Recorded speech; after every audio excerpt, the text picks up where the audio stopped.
Hello, everybody, and welcome to Theology 101. Today we are going to look at the Gospel of Mark. The Gospel of Mark is the second book of the New Testament. The New Testament has 5 sections: the Gospels, the Acts of the Apostles, the Pauline epistles, the general epistles, and the book of Revelation. The Gospels contain the life, ministry, teachings, death, and resurrection of Jesus Christ. The Acts of the Apostles give a historical account of the growth and spread of the Christian church, while the Pauline epistles are a collection of letters written by Paul to different churches during his time. The general epistles are letters written by other leaders, such as Peter, John, and Jude, to different churches. Finally, the book of Revelation gives a picture of how the story of the world will end, with Jesus returning to earth to restore it and reign on it. Matthew is part of the gospel section of the New Testament. Now, the word gospel means good news in Greek. So Matthew records the good news regarding Jesus and his kingdom. This gospel is considered a synoptic gospel along with Mark and Luke, which means that it gives a synopsis or summary of Jesus' ministry, death, and resurrection. The Gospel of John is not considered a synoptic gospel, since John is making a theological argument with this writing.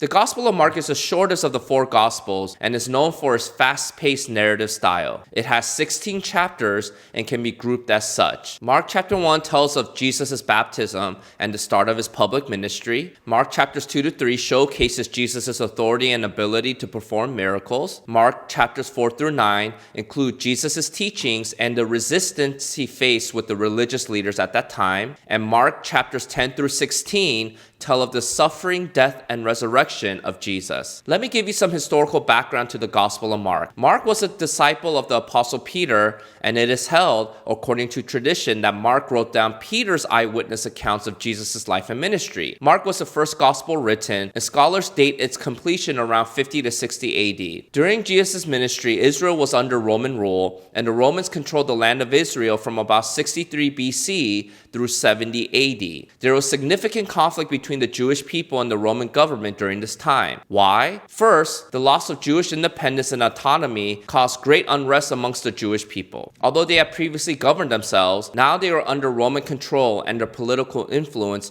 was disappearing. Second, tensions in culture and religion were caused by the conflict between Jewish monotheism and Roman polytheism. While the Jews believed in one God, namely Yahweh, the Romans worshipped many gods, and the conflict between the Jews and the Roman authorities grew more tense because of these differing beliefs. Also, the Roman Empire placed a heavy financial burden on the Jews with unfair taxation, which contributed to the Jews wanting to be freed from Roman rule. Thus, the Jews' anticipation for a Messiah to deliver them from Roman rule was at an all-time high, especially since Old Testament prophets prophesied about a political ruler who will come. Now that we have the historical context, let me go over the main message of the Gospel of Mark. Mark wrote his gospel to emphasize Jesus as a servant of God. This message is best seen in Mark chapter 10, verse 45. For even the Son of Man came not to be served, but to serve and to give his life as a ransom for many. We can see this theme continue throughout Mark. Starting in Mark chapter 1, Jesus showcases his identity as a servant of God by healing the sick and demon-possessed in the town. Later in Mark chapter 8,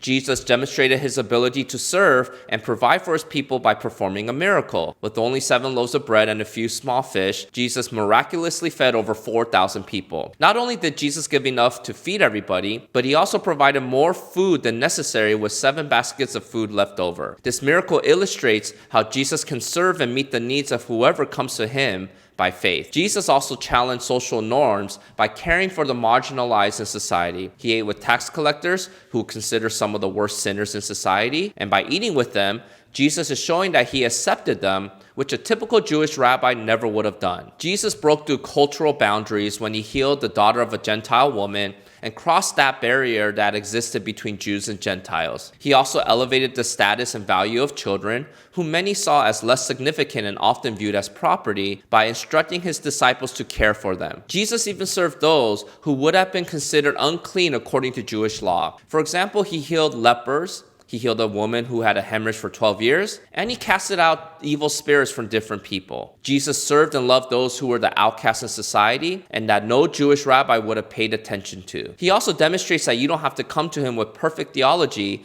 but a heart of faith. In Mark chapter 9, a father went to Jesus to ask him to heal his demon-possessed son. Although he had his doubts about Jesus' healing ability, he was honest and humbly expressed his desire for Jesus to help him overcome his doubts. Jesus honored the man's genuine plea. So he granted this dad's request and healed his son. Mark included this account to show that Jesus values people's heart of faith even when their theology is not perfect. We see that Jesus not only lived a life of service, but he also taught about service. In Mark chapter 9, Jesus taught his disciples that if anyone will be first, he must be last of all and servant of all. He continues this teaching in Mark chapter 10 by telling his disciples this: "You know that those who are considered rulers of the Gentiles lord it over them, and their great ones exercise authority over them. But it shall not be so among you. But whoever will be great among you must be your servant, and whoever will be first among you must be slave of all." So we see throughout Mark's gospel that Jesus is emphasized as a servant of the Lord. Whether rich or poor, Jew or Gentile, male or female, Jesus came to serve and pursue all people who came to him by faith. Thank you to today's sponsor, On Reverence. They offer a free digital worship music app called Maskill. If you want to find out more, I'll leave some links below in the description box. If you missed the last video about the Gospel of Matthew, I'll leave a link here for you to watch. And until next time, see you.